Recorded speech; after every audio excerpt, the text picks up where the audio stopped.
Blues fan Ian Griffin says Davis's loyalty to Doyle and Paik is going to get him sacked in the summer. Big Jhon in the background is only going to increase the pressures if he continues to start them both. Should it be the end of the Doyle and Paik partnership? We've got Jason back with us to give his view on that draw against Stoke. Hope you well. This is 20 minutes of Birmingham City Chat, where we look at the good and the bad and the indifferent social media takes on Birmingham City games. Great to have your company with us. Drop us a subscribe if you haven't yet done so already. We know the world doesn't need any more Birmingham podcasts, but great to have you along with us. Jason, how are you, fella? Some of the Blues fans lost their head about that result, saying that was the Stoke City C team full of pensioners and newbies. We should have got 3 points there. What's your take on it? You can tell they're a very well coached team, but yeah, I sort of share the sentiment.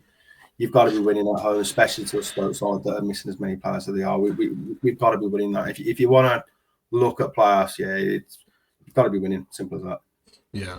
Before we get going on this particular episode, I do want to make a shout out to first of all how well the club did the tributes yesterday. Not only, of course, to Hoppo who passed away since our last recording, but also in loving memory of Arthur Lambinjo Hughes as well.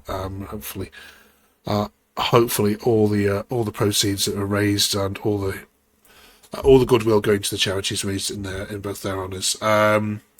Let's get back to the football then, Jason. What about this partnership idea then? I mean, first of all, the guy that's starting this kind of conversation, Jhon Solis, has raised the eyebrow of a few fans. I love this from Josh, who says, too many forward passes for Davis that in his statistics. Yeah, does he? Is he the one to break up this partnership for you? Maybe, but I think you just need to maybe put it down to most of the squad rather than an off day. It just wasn't a great performance. Like, don't get me wrong, Solis looked decent when he come on, but I think people need to just give him a bit of leeway. Like, he's looked okay, but the geez doesn't know how we want to play. He can't speak a word of English. Don't force him into anything when we don't need to. I think we just need to just accept that we weren't very good against Stoke and just move on from it. If we had won that game, most of us would have been singing the praises of Tommy Doyle and Paik. It was just an off day, probably 3 games in a week. I think Davies probably should have looked to freshen it up, but they just looked knackered and off it. So I just think we've got to take it on the chin, say it wasn't good enough, and move on. It wouldn't have stuck to all the tweets, and there's quite a few, Jason, that were saying, Liam says, we need to start the next game and going forward. I'm sorry, but Doyle and Paik partnership needs to be split up. Why do you think the fan base are frustrated so much with those two? I honestly don't get it. Like, don't get me wrong, they weren't fantastic, but a lot of the squad weren't fantastic. I just think us as Blues fans, there's always someone to be the scapegoat at some point in the season. A few weeks ago it was Neumann, and last game it's Doyle and Paik. They had an off game. Like, it weren't fantastic. It weren't, but footballers are allowed to have an off game. And it doesn't help that you've had Solis come in and he's looked really good against Wednesday and he's looked pretty solid when he's came on. But the geezers that in Spain, they don't play winter football. Paik and Doyle have been at it non-stop, and they're probably just absolutely shattered. And that's probably on Davis. He needs to freshen it up. But it wasn't too long ago. I was literally looking at our videos where we were singing the praises of Tommy Doyle like he was like the next best thing. Like, I think we just need to just lay off and just say the team was crap. We should have won. Bad day at the office. Let's move on to Oxford, beat Oxford, and just go again. Okay. Alex saying, who's a regular contributor on Twitter, saying there was no sign of change or attacking quality. Just letting people know that we'd be 19th without Tykes' goals. Also, people who think that Duk's is good, well, he disappears more often than good. He bottled a header today. Quite a lot to unpick there. The first bit is about Duk. I'm reading a lot more, Jason, of the. I know social media is negative most of the time, but he started off really well, Duk, and we thought he was. I think we said on here, didn't we? He's going to be the difference between you and the playoffs. But is he tailed off a bit? He's very inconsistent. I don't know what Duk I'm going to get when you watch him. He's either going to turn up and have a blinder, or he's just going to go missing. And to be fair, there was an expert from the Birmingham Live podcast who said that's what Marvin Duk is about. So if we had done our research, we would have known what we were getting, to be fair. And he is literally in that to the T. He's very frustrating to watch at times. Like for a big man, his amount of headers he's probably won this season has got to be the lowest in the league. But then say against Sheffield Wednesday, he was poor, and then he rocks up with the goal. So yeah, he's very frustrating to watch because there's a real player in there. I think if Prisk starts to come good, I think he'll be the one to make way for him, and I think he'll drop Stansfield back in the 10 unless we sign a 10. But yeah, he's a very frustrating one to watch, and unless something changes, I don't think his Blues career is going to last too long for me. Yeah. Speaking of Blues careers, we're going to talk about the manager because it's all over social media again. You are 13th in the table. You couldn't be any more mid-table if you tried. You are only 5 points off Wrexham in the playoff zone, and you are 10 points away from the drop. So whilst it is mid-table, it isn't quite, is it? It's only going on a good run away from actually being 6th or 7th. So do you understand fans' frustrations with the manager with this now, saying if you just play a little bit more attacking football, if you take the shackles off a little bit more, we can properly go at teams? I mean, this one here, Angela says, rinse and repeat. He's tactically inept. The sign of insanity is keeping doing the same thing, expecting different results. A competent manager at this level, with the backing he's had, gets us near the playoffs. He's miles at it. We're not going to be anywhere near that top 6. Do you agree? I think at times his tactics are quite frustrating because he's so set on this is my football and this is how we play. But to be fair to him, we had plenty of chances towards to the end of the first half and the start of the second half to get a decent lead against Stoke, and we just not took our chances. And yeah, it is a frustrating watch because it is way, way, way too overcoached. But then there's times like against Stoke where if they take the chances, like if Osman takes his chance, Jay Stansfield hits it straight over the keeper, straight at the keeper. Like we've had chances to score. Marvin Duk, he missed a bloody blind of a chance, put it over, and he should have scored. But we've had chances to score. I get what fans are saying because it is frustrating to watch at times, but I think we've sort of just got to accept, especially this season. There's just no point in moaning now. We've just got to back him because I think Tom Wagner has pretty much said that's our guy. Like for the process they've done in hiring him, I think it's got to get a lot worse for him to even thinking about it. So for me, I'm not even going to moan at this point. I'm just going to back him. But I get people's frustrations at it. Okay. Let's talk about a couple of signings then that we've made, and what have you made of them? Well, what do you make of them so far? First of all, Osman, you mentioned there. Could have had a goal. What was his link-up play with Stanfield's like? He was a bit raw. He slipped over a couple of times and until he changed his boots. But he's just what we've missed since Damari Gray got injured, was just pace. It might be because they had Sorba Thomas, whatever his name is, at right back, and they had like a makeshift squad, but he had the beating of him every time he went past him because of his pace. You can tell he's still quite raw. His decision making's got to be better, but I don't think he's going to be a starter once Timmy Gray's back. And I quite liked him. I've seen other fans say something different, and they thought he was quite crap. But for me, you're losing Lewis Kumas. Osman on his first game, I thought he was quite good. I quite enjoyed him.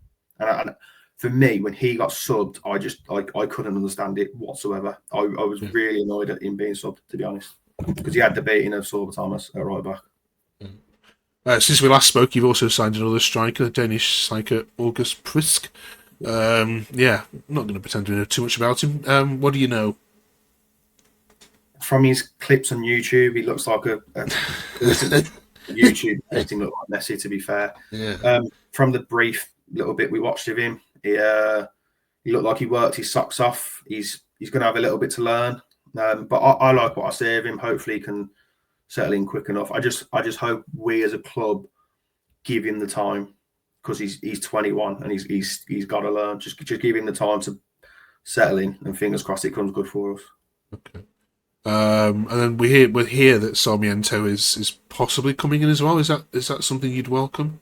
Looks like it's done. He's going to Middlesbrough, but we've apparently moved on from it. There's a chat from Alaves, Carlos Vicente, that looks like it's getting done, but we've chased him for quite some time. We had Tom Wagner actually in the Birmingham City fan park just giving his speech like to the fans, like make sure you spend like money on drinking because Craig Gardner's spending money like so and he left a little hint for us, something about Spanish, and then the story broke later on that we're after this Vicente for 7 million. Know nothing about him, but it's like the Neumann saga again. We've chased him for ages, and apparently it's between us and Ajax wherever he goes. Apparently we've offered him a stupid wage to come, so apparently that looks like that's going to be happening. But I think that's the position we need, a right winger. Absolutely love Patrick Roberts, but there's times where his lack of pace sort of kills him. Where I think because it's a big beefy defender, he can't quite get the best of him. Where I think a raw, pacey attacker will just sort of hopefully fly past the left back and do something else that Patrick Roberts can't do. Just offers us something different. Yeah. Just a quick word on your outs as well. So Alphonse Samsted has gone to a Dutch side, undisclosed fee. He was quite a big part of the League One side last season, but he was never going to make it the Championship for you? I just don't think he was ever fancied by Chris Davies. I actually quite like Samsted, but you could see even in League One, he just wasn't fancied by Davies. He was a great pro, never moaned. I thought, bar 1 or 2 games, but to be fair, he wasn't playing under Davies. He was okay. I think he's been better than Brightside Samuel, to be fair. Yeah, I was quite sad to see him go, but it just makes sense because he's not fancied by Chris Davies whatsoever. Mark Leonard has gone on loan to Hearts as well. No loss there. Yeah, disappointed to see him go, but it just makes sense. He's not been given his fair share of football, unfortunately, for Mark Leonard. He's 4th choice, probably rightly so. Some fans would argue not, but yeah, for the sake of his career, it's best he goes play football.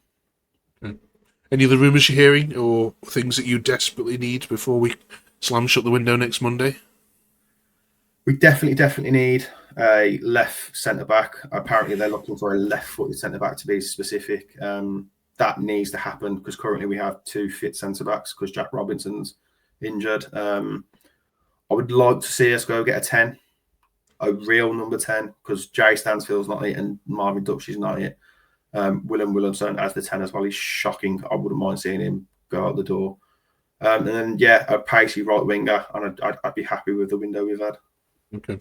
All right. Let us know in the comments if we've missed anything there. We're talking managers this week because we're up to letter M in our A to Z. So we want to ask you, Jason, of your lifetime, who's been the greatest Birmingham City manager that you've had the pleasure to sit and watch in terms of style of football you've enjoyed massively? So in terms of success, Blues fans won't like it, but for as much of a snake he was, McLeish won us the cup. But I'm not going to say he's the best purely because he's a snake and he went to the Villa. I don't quite remember Steve Bruce, but obviously he did quite well for us. But for me, the one I've enjoyed the most was probably when Chris Hughton was in charge for that season. I really enjoyed that season, the football we played and the players we had. Chris Burke was unstoppable, Marlon King and Chris Wood up top. Yeah, I quite enjoyed Chris Hughton. Shame he left the second he could. But yeah, I quite enjoyed Chris Hughton. Most successful, though, is sadly Alex McLeish. Yeah, tainted. Next week, we're going to discuss who's the worst ever manager that you've had to watch at Birmingham City. So in the comments, please get your thoughts on this one. I'm going to read your name out next week on next week's show. So yeah, the worst ever manager you've had to sit through. In terms of the worst football, anyway, not looking for the worst results, but who's been the worst football? Please don't say Chris Davies. That would be more than harsh, wouldn't it? Right then, A to Z time. Now, apologies if you missed us last week. M would have been for man flu if it was here last week, because I was struggling myself. It's going around the country and it hit me last week, so apologies if you're looking for us then. Jason, have you got a decent M? I imagine there's a few shouts here.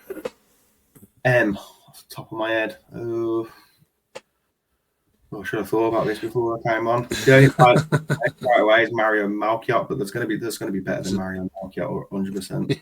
It's a double M, so it's double points. I'll have to come back and leave a comment myself. Okay, right. Let us know then in the comments. We want the best Birmingham player that has a surname beginning with M There's probably going to be a few people raging now in the comments, Jason, going, I can't believe you've forgotten this. Right. Cheers, pal. 15 to 20 minutes of Birmingham City Chat every single week, reviewing the good and the bad of social media takes. Thank you so much for watching this week. We really appreciate your time. Are you off to Oxford, Jason, this weekend? No, couldn't get a ticket, so we'll be watching from home from there. But hopefully we can get 3 points. Yeah, tiny little ground, of course, as well, isn't it? Yeah. Okay, and yeah, you're probably just playing them just at the wrong time. I'd imagine as well, which is it always happens to Birmingham, doesn't it? Right, we'll catch you next week and review the Oxford game then. Thank you very much for watching.